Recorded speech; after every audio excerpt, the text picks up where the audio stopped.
In March 2022, at least 155 members of parliament supported a House motion to remove Mityana Municipality MP Zaake from the post of Commissioner for Lowering the Integrity of Parliament and the office of the Speaker. The opposition was later asked to nominate another person to replace Zaake.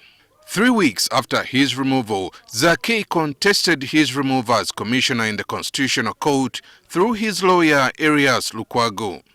Lukwago says the court ruled in favor of Zaake, allowing the MP to retain his position in the interim until the main suit was disposed of. We appeared before court on 16th of June last year, and the matter was heard. Still, we are waiting for judgment up to now. The Constitutional Court is still writing the judgment.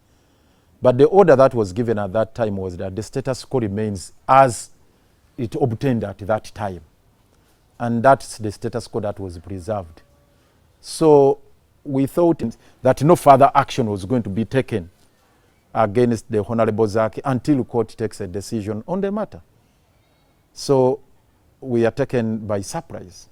However, Parliament spokesperson Chris Obore says the House has never received communication from the Constitutional Court on the matter. What I have read from Honorable Zaake's Twitter messages are the innuendos that Parliament lawyers and his lawyers agreed in the court that he remains with the car.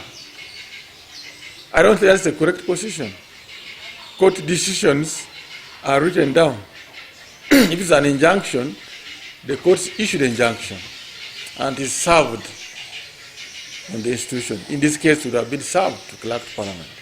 Obore confirmed that on Thursday evening, parliamentary police recovered the vehicle from Zaake's residence at Nalumunye. That there are regulations that guide the use of government fleet, and therefore it was important for him to abide by those regulations and voluntarily return the car. He did not heed to the clerk's guidance. So yesterday, but one, the police attached to Parliament went and retrieved the vehicle. Lukwago says the manner in which the vehicle was recovered taints the image of the institution of Parliament. It was Thursday evening. They caused tension in the home. The wife was just also shocked to see mean-looking faces coming, and all the children were terrified and whatnot. So you don't cause that kind of mayhem in somebody's home just because you want to pick a vehicle, which vehicle belongs to government of Uganda, and it had not been stolen. He held it legally.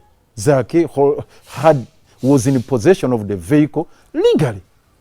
And there is a subsisting order of court that the status quo be preserved. That vehicle was now driven by Honorable Zaake personally.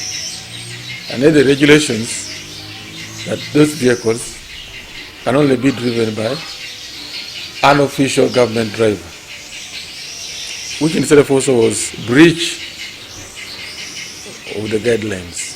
So the car is with Parliament.